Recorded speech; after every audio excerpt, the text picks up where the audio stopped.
is here, is now. Anything else is imaginary.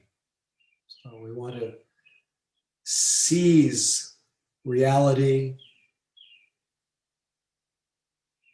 So knowing that is time tested, that our mind and body love truth, love what is present, even when it's painful.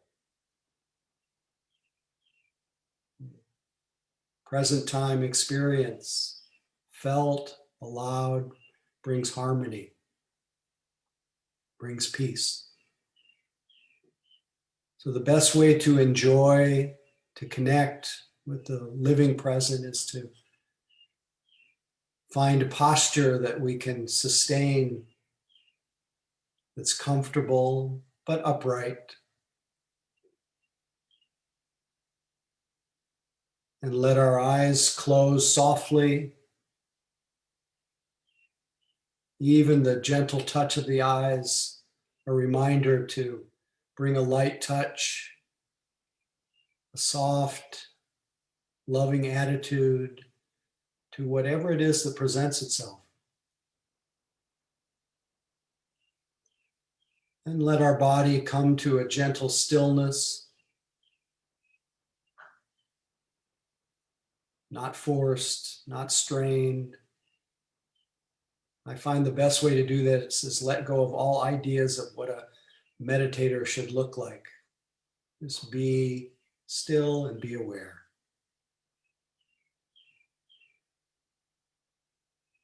With your eyes closed, you might more easily be able to feel the experience of the body, not the idea of it. You feel the shape and the form, the aliveness.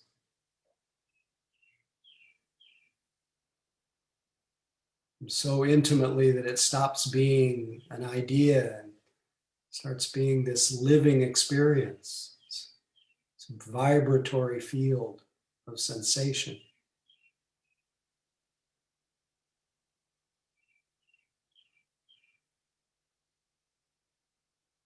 Of course, it needs the exchange of air filling our lungs.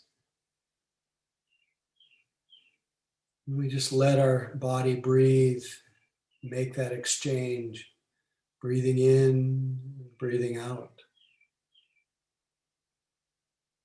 Just notice how natural this body breath is, how it breathes itself. There's no need to direct or control the breathing, just feeling and enjoying the body's experience of its own breathing.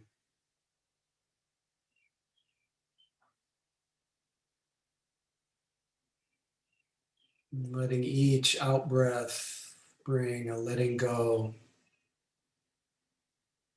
a melting into the openness of our practice.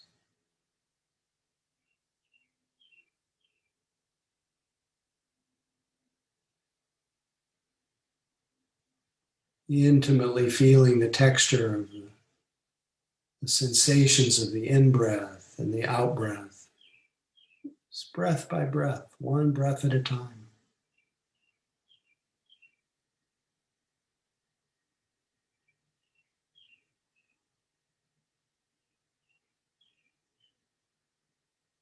Receiving the breath.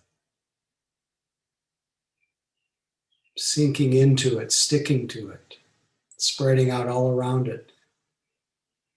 Not missing any part of it.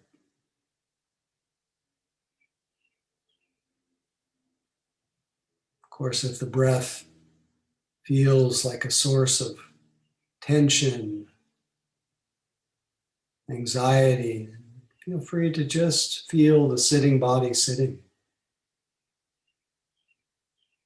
Just the stillness, just the aliveness, just the shape.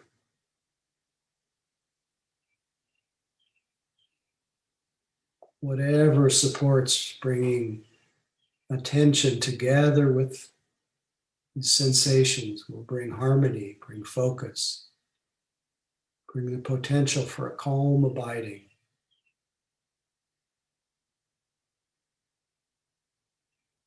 Bring a letting go, a letting be.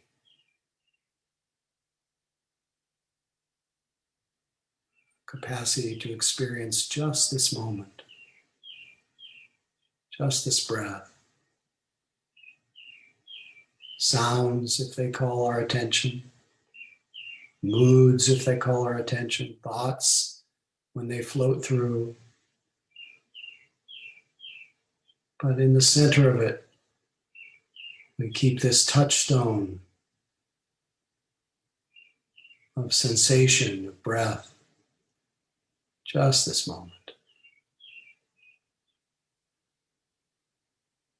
Soft mind, heart, yet alert.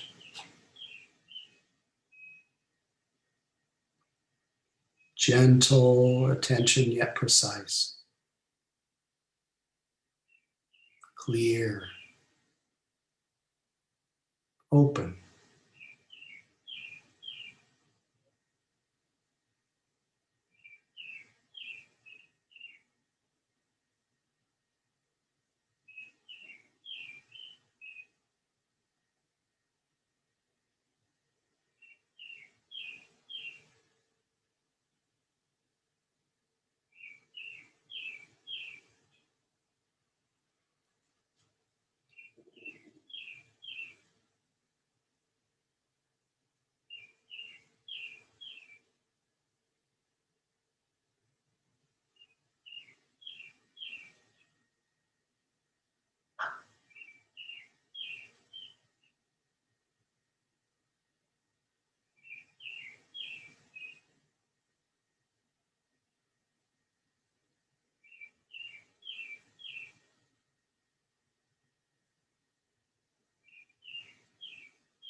Thoughts noticed,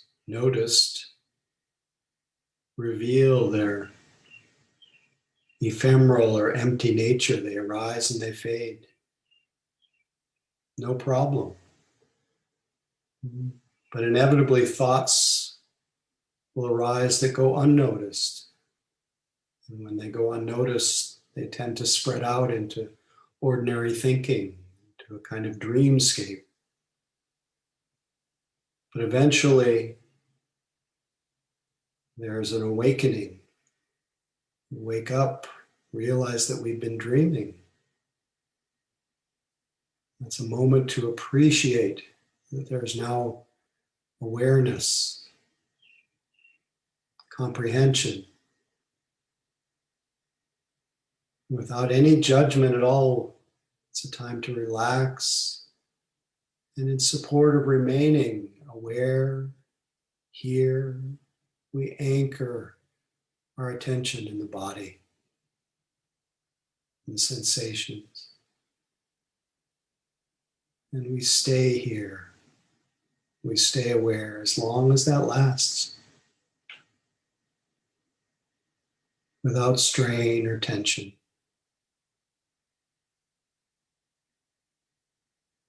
Again and again, we reconnect.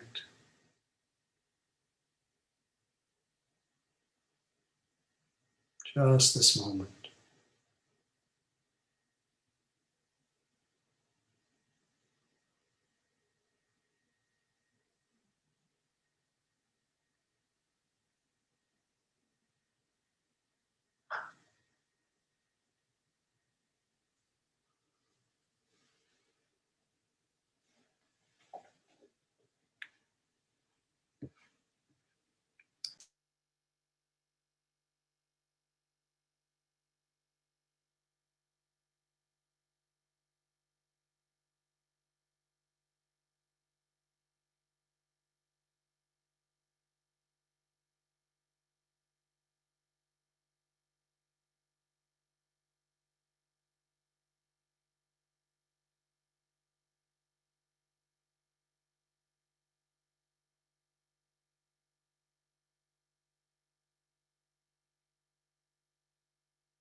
If you notice that your mind is sinking into dullness, or if you're experiencing strain or tension, in both cases, notice that state of mind. Notice the dullness, how it feels. Notice the tension, strain, struggle. Open to it. But then feel free to refresh yourself. Mindfully alter your posture. Begin again. Remembering that every moment is fresh, is open, is empty, is a new beginning. Can always begin again.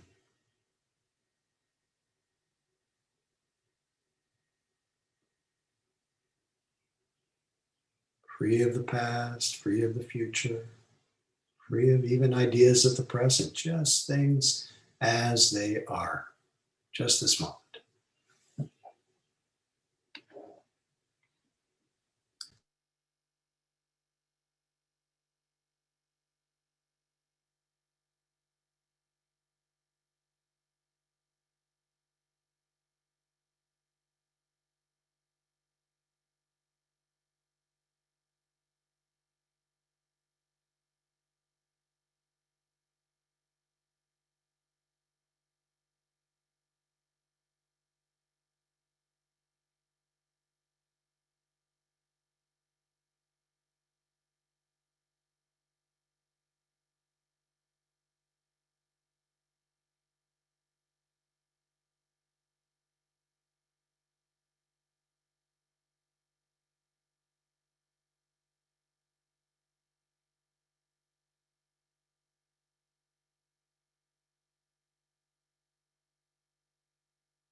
Real pleasure to sit with you again. Had been 3 weeks, and not 3 weeks since I sat, but 3 weeks since I was with you. And I'm always amazed that even in this virtual setting, still the feeling of being together and a little bit more of an uplift than if I'm sitting alone. The shared intention, and somehow in the nature of mind, distance is in some ways an illusion. We're right here.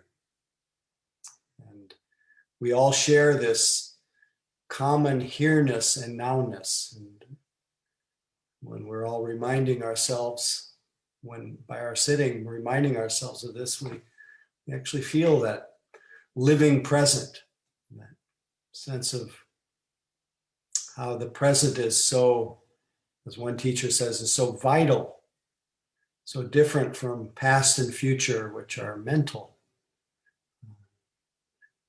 So this gives us an opportunity to come out of the tangle of past and future and reconnect with that inexhaustible resource called life, called presence. So I'm happy we're doing it together tonight again. I am curious, just for a few minutes, if there was anything that came up tonight, any questions, experiences, comments, anything that came up that you would like to, questions that you might want to ask, anything that you'd like to describe, that you might need some input. This is sometimes the time that I think I can be the most useful, but maybe not. Anyway, are there any questions? And feel free to do the raised hand, which is under the reactions button on most people's Zoom screen. Or I don't know who my co-host is tonight. I'm sorry. Is it you, Howie? Yes, it's me. Hi, Howie. Nice to see you. Nice to see you. And I see Elizabeth. I see there's one hand up. I see. Elizabeth, please feel free. Hi. Just a general comment. In a Zoom meditation I did yesterday, the teacher mentioned how there was a few times where participants may have complained about the bell at the end startling someone when they're deep in meditation.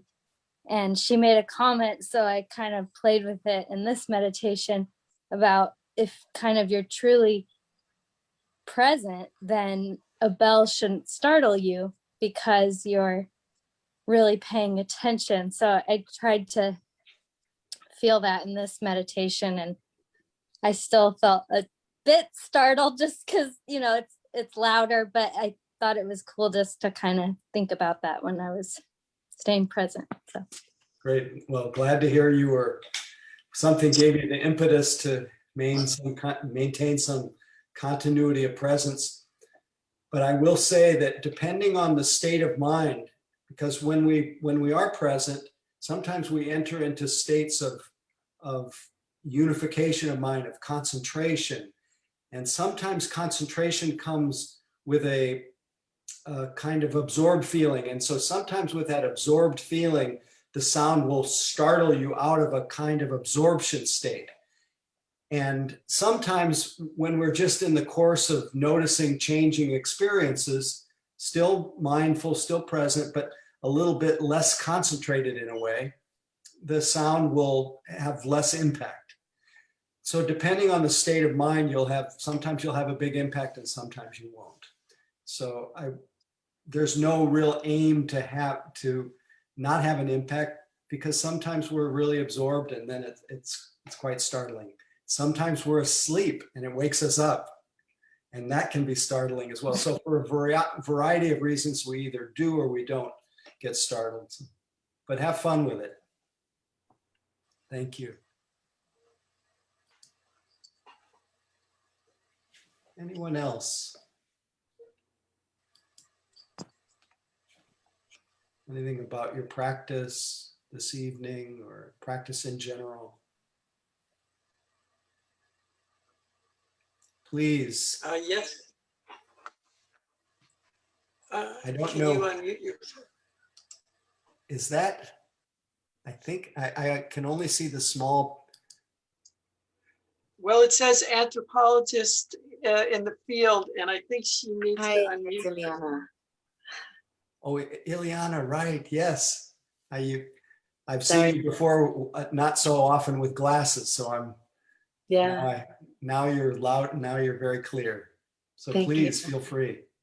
yes. I was talking with a friend of mine who is training in somatic psychotherapy, and it really looks to me like it's just a branch of Buddhism because it is embodied somatic without any of the foundations. And so it was an interesting conversation, and her argument is that it's really valuable to work with all these what they call parts of the psyche or the self, the child and the internalized teachings from different, uh, crucial people in our lives, etc. So supposedly what the argument is that we carry around all these parts in the psyche. And so it was interesting, the conversation. She argues that this is all these years of silent months and months and months of retreats that I have done. She thinks it's bypassing, and that it's psychological bypassing, that it hasn't really been addressed because I have not done that somatic part. And so it was just an interesting, I'm just wondering if you have anything to say about that. I didn't even know how to engage that, and I was just, it seems Right. like there's many routes. Right. I appreciate the question a lot. And it's actually not a common question, but it's a frequent question Yeah. in this age of being exposed to so many different modalities of healing and Yeah. awakening. I think it should be mentioned that Buddha Dharma is not interested in integrating parts of ourselves that are disowned. It's not so interested in psychology. It's in the psychology. It's really striking at the root of identity. Its point is to see how it is that we come into, how it is that we take on a view that we're separate from life, how we form that sense of identity, and how identity gets, how it creates this feeling of being separate from the flow of life. And looking at the very root cause of identity, not all the various identities, the child, the wound, all those things, they may heal as a byproduct of cutting at the root of identity. But what Dharma points out is that all of the processes at integrating are different identities, are different parts. It's endless. Mm-hmm. And it can easily lead to a kind of samsara, an endless wandering, endless waiting to be healed. Where Buddha Dharma at its heart says the healing is how, not so much what it is that's going on in your mind, it's how you relate to it. It's seeing it for what it is and seeing identity for what it is and seeing those parts for what they are. But not getting caught in the endless search for the healed one, but seeing that the one who is searching, the one who is trying to heal, is itself a creation of the mind, and is empty. So I don't know if anything I said just made sense. Having said all of that, when one just meets life as it presents itself, not depending on being on retreats for months on end, but in the course of one's life, if one is self-aware, is aware, the byproduct of that immediacy will be to see all of those different parts. It'll be to incorporate them. And it will be to see, oh, that particular place that keeps showing up in my mind, it's so sticky that I think it would be, and I go into such a reaction that it would be useful to go to really study this in a different modality. And so Dharma doesn't exclude all the different things that you can do for healing, but it goes right to the heart of what causes all of our distress, not just the particulars of a childhood or a culture or anything that may have been a cause and condition for our suffering. I don't That's know. really helpful. Thank you, because it has to do with the weaving of the stories and the getting tangled up in them. Yeah, and our stories are beautiful, but they are stories, and it's interesting that you're leading me to get a little more clarity about what I want to talk about in Stray Thoughts tonight. So thank you, and always great to see you. Thank you. Catherine, last but not least. Actually, I think Rob had their hand up before me. Oh, okay. Rob, please. Hi, Howie. I just wanted to say that it was so helpful for me tonight. Somewhere in the meditation, you just said, it doesn't matter how many times you begin again. I was very scattered and jumpy, and gave me the permission to go ahead and do that and feel okay about it. So thank you. Great, thrilled.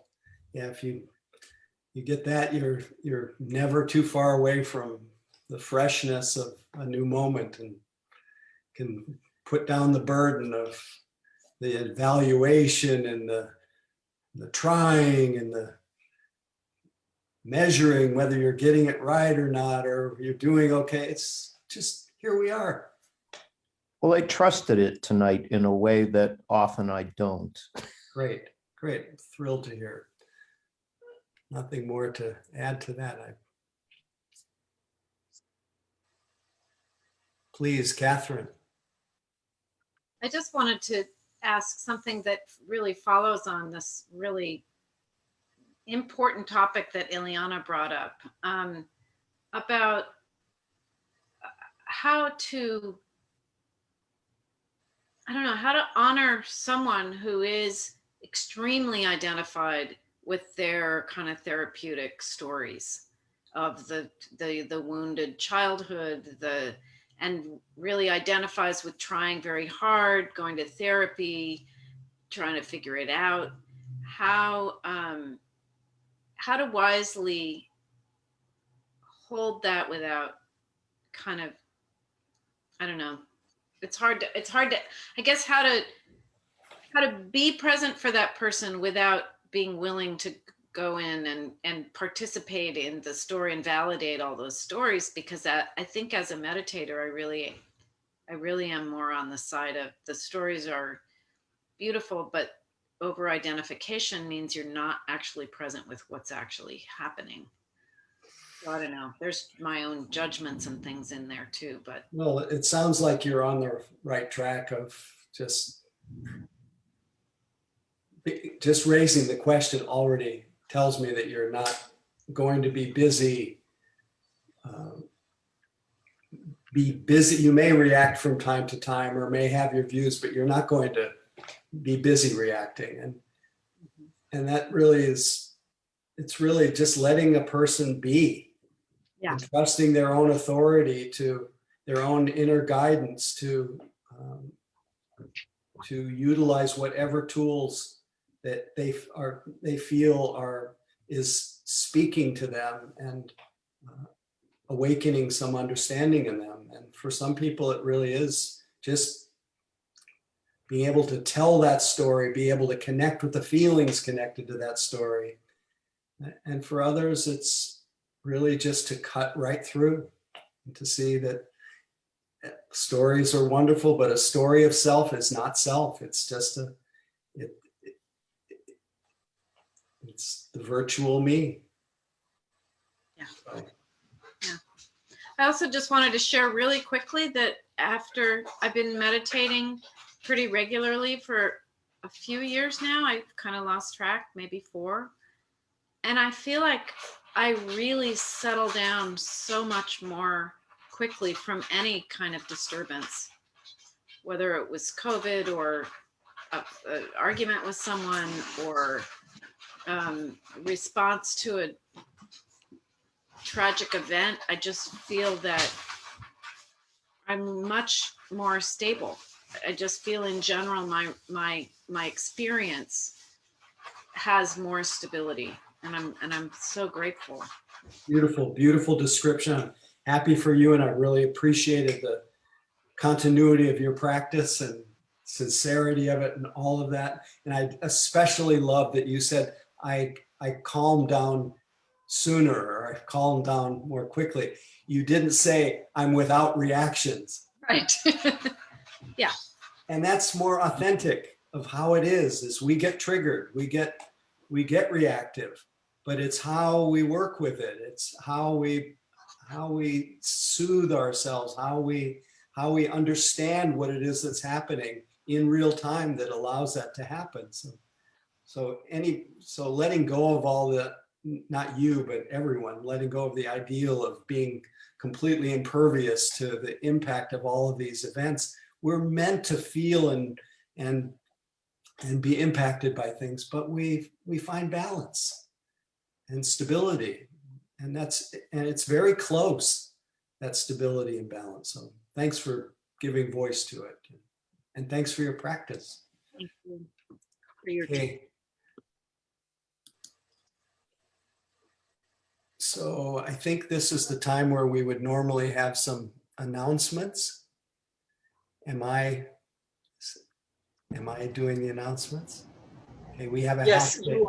you are better than me, or I am more reluctant. I'm just simply more reluctant. So I appreciate if you acknowledge. Well, I'm going to be very brief. 1,000 thank yous for your generosity, past, present, and future. Without your generosity, Mission Dharma cannot survive and thrive. So thank you. Thank you in advance for tonight and always.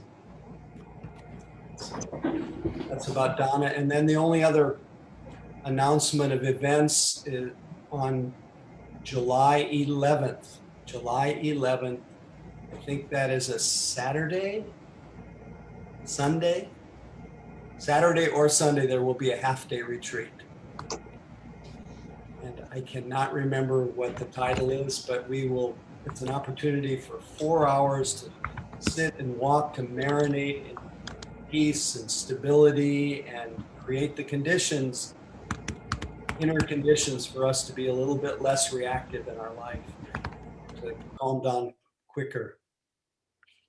So hope to see Howie, all of you.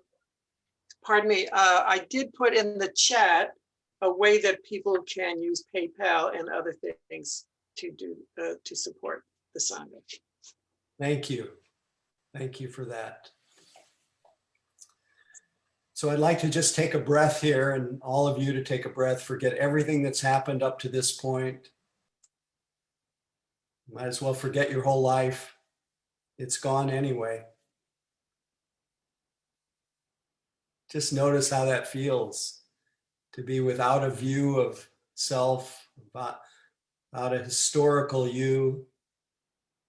Just have an immediate experience. Beautiful teaching from the Mahayana tradition, Avatamsaka Sutta, that having no view of self, no historical view of self, one is always peaceful. So check it out. And while we're marinating a little bit in the timeless, and the selfless presence, I'll think a little bit about what I want to talk about.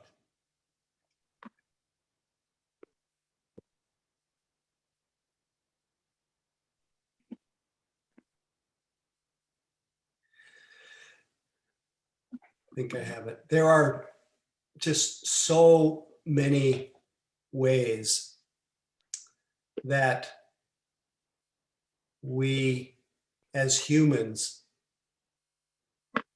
can complicate our lives. There are so many issues that are engaging, compelling, that we need to stay well informed about, that we're passionate about. There's just so much that we can fill our lives with and complicate our lives. But really, our lives in this immediate present, our lives are never complicated. They're very simple. But what we do that we call a complicated life is we have complicated minds. As our minds proliferate, the word in Pali for proliferation, complication, elaboration is Papancha. There's a compulsion to think about things, to reflect on things, to figure things out. There's so many issues competing for our mental activity. And then it can really seem that our lives are complicated. But in real time, if we're really living our lives are simple. They're a simple unfolding of sense experiences. We can never experience more than this moment. We can't experience the last moment. We can't experience the next moment.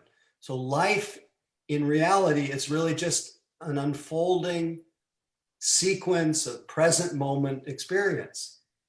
At least that's a way of talking about it.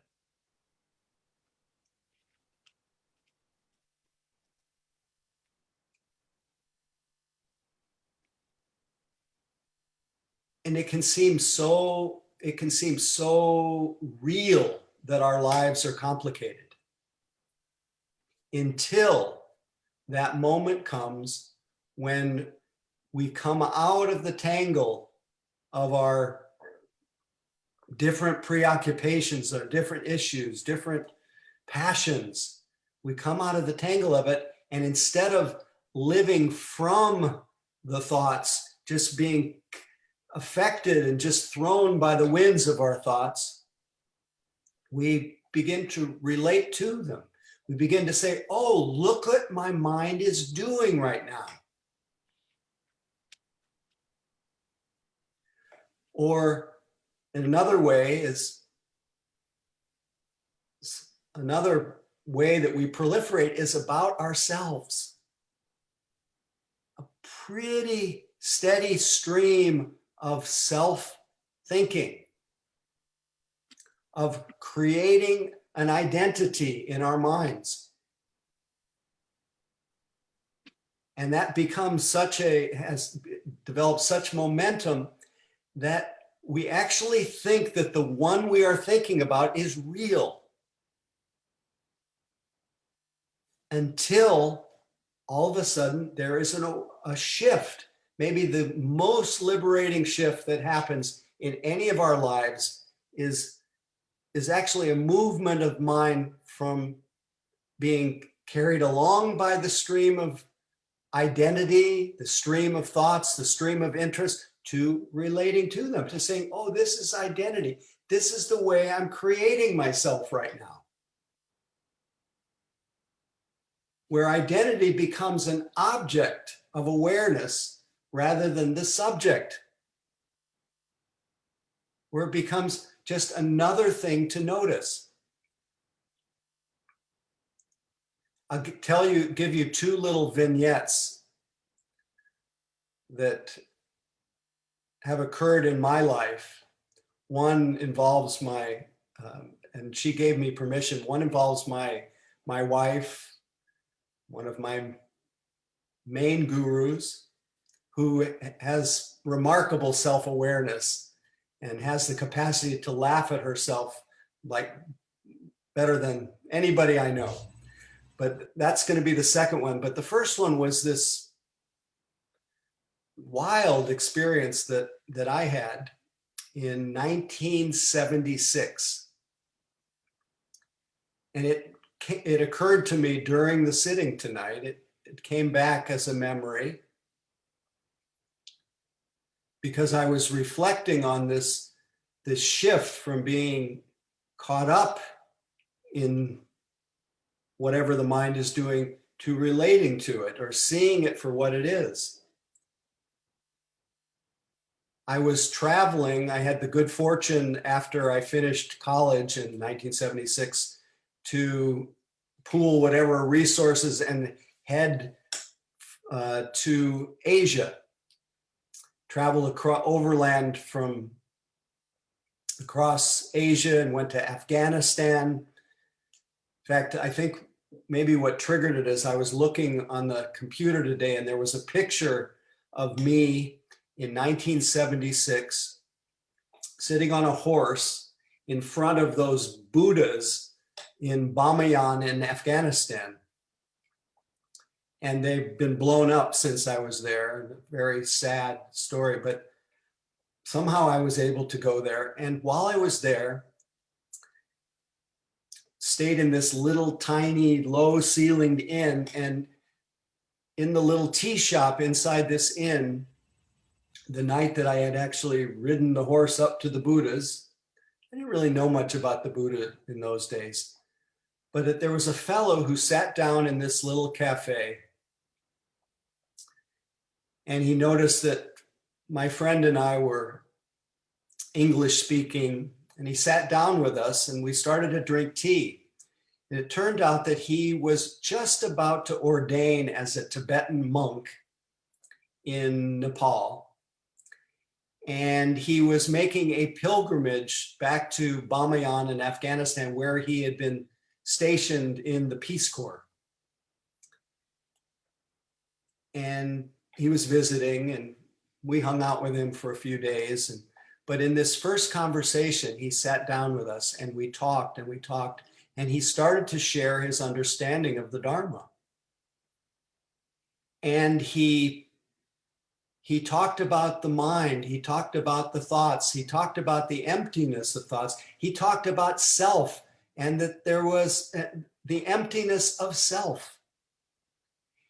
And in a flash, in a moment, because there was something about the way he was speaking and his presence, it caused me to make that shift from being very identified with this identity, this sense of self, to seeing identity. And in seeing identity, I saw that there was nothing there. That identity was a construct. It was a mental formation. Really nothing much. And in that moment of seeing the groundlessness of the whole sense of self, my mind opened. And what's significant to me about it now, remembering it, is it didn't happen on a retreat. It didn't happen from a sequence of meditative experiences. It happened just from the everyday, well, not every day because the person was pointing to this, but the everyday accessible experience of looking at your mind, knowing what your mind is doing, is knowing the way your mind is creating identity, knowing the way that it's proliferating about one thing or another, and interrupting it with this quality of aware presence.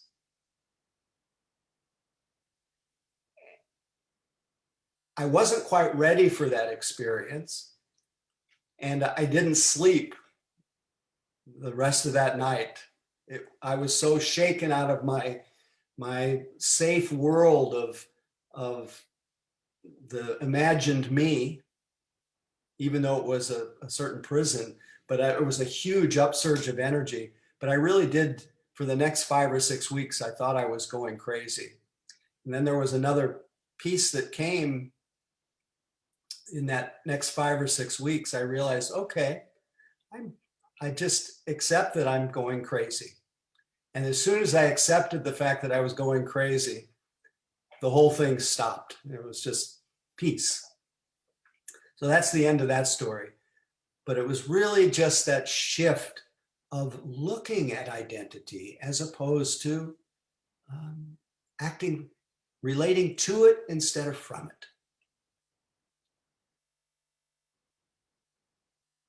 And then the second story is one that just happened this morning or yesterday morning.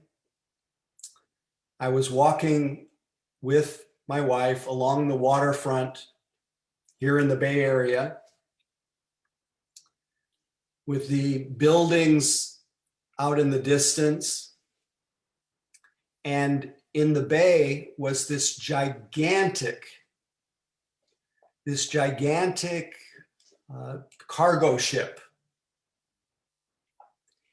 And both my wife and I saw this gigantic cargo ship, and we were struck by the size of it. And for me, it was just the cargo ship, just the scale, just the presence of that experience. And it didn't go very far. Just was seeing that. But for my wife, her mind immediately went to, oh, it's probably filled with junk that's filling our shelves and filling our where's the garbage get sent, just feeding into the climate catastrophe, to the degradation of the earth. And her mind just went off in this rave, and she immediately felt terrible. But the beauty of it is that she saw what she was doing, and she saw so clearly that her mind goes to everything that's terrible, and goes there very quickly, and goes into the fear body gets activated very easily and very quickly.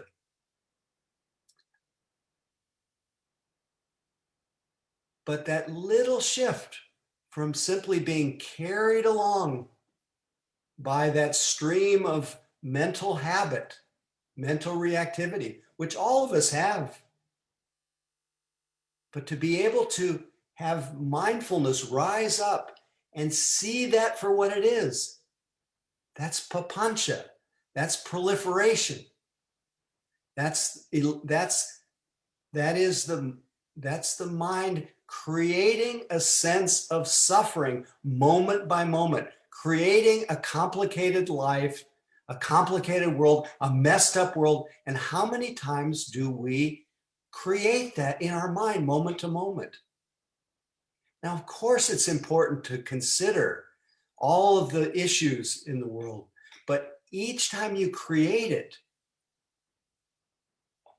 unless you're actually doing something productive to heal the world, to just channeling that energy, if you're just going down that rabbit hole of proliferation, you're actually recreating a sufferer moment to moment. And the beauty of the Dharma is that that sufferer and the suffering that goes with that proliferation, that is entirely optional. It's something that can be interrupted, and it's possible to train ourselves to not go there, or train ourselves to recognize whatever it is that's going in our mind and use it in the service of cultivating something really wholesome, some kind of action, some kind of loving thought, some kind of a commitment to simplicity, something. But to at least get to know what your mind is doing. Get to know what the habits of mind are, what the top 10 tunes are.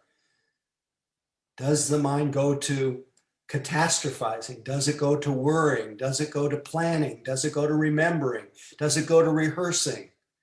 And to see the mind doing that, once that shift from being caught in it to noticing it, there's freedom there. All the more reason, whether it's in that cafe in Afghanistan or if it's walking down the road, wherever you are, whatever you're doing, because attention, awareness is portable. It's natural to us. Anytime you can wake up to where you are. And there is a, I see that I could feel, and I've seen this over and over. My wife can see what her mind is doing. And that moment of seeing it, there is a lightness that comes. There's almost a joy, a love of seeing truth. And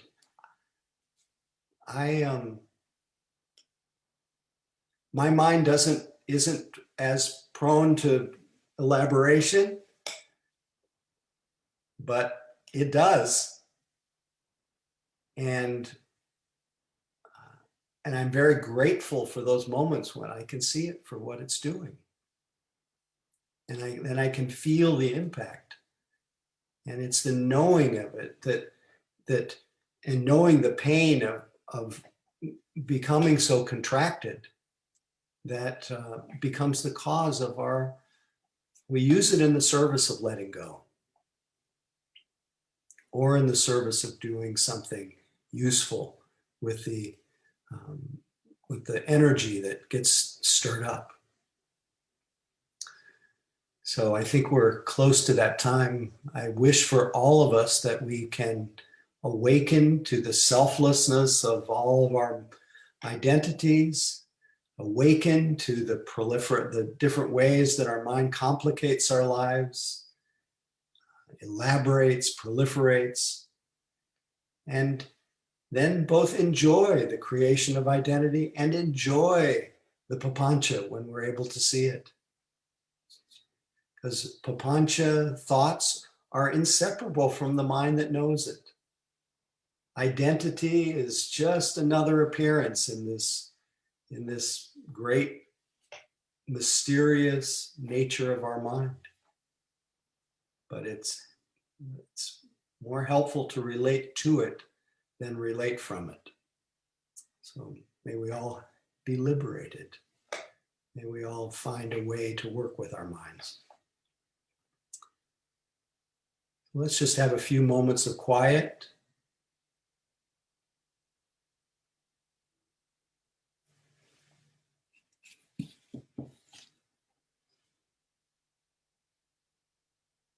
Instead of going out, just resting in the source, in the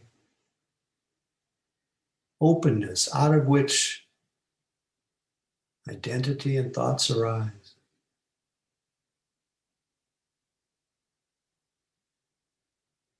Just here.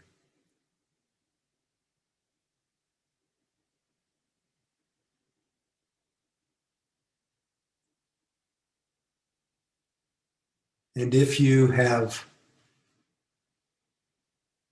felt any fruit from your practice tonight, any goodness, any blessings, any benefits from being together. Just consider the possibility of sharing those blessings. Using your mind to direct well-wishing to all beings, and a wish that all beings can have more happiness and peace in their lives. The cause of happiness and peace increasing, that all beings can be free of so much suffering and the causes of suffering decreasing, that all beings can know the natural happiness of being aware and not stray away from that. And that all beings can grow in equanimity, being less reactive to things, to people, to situations, near and afar, near and afar. A deep wish that all beings can be liberated. This truly is the nature of our mind, freedom. So may we all discover it.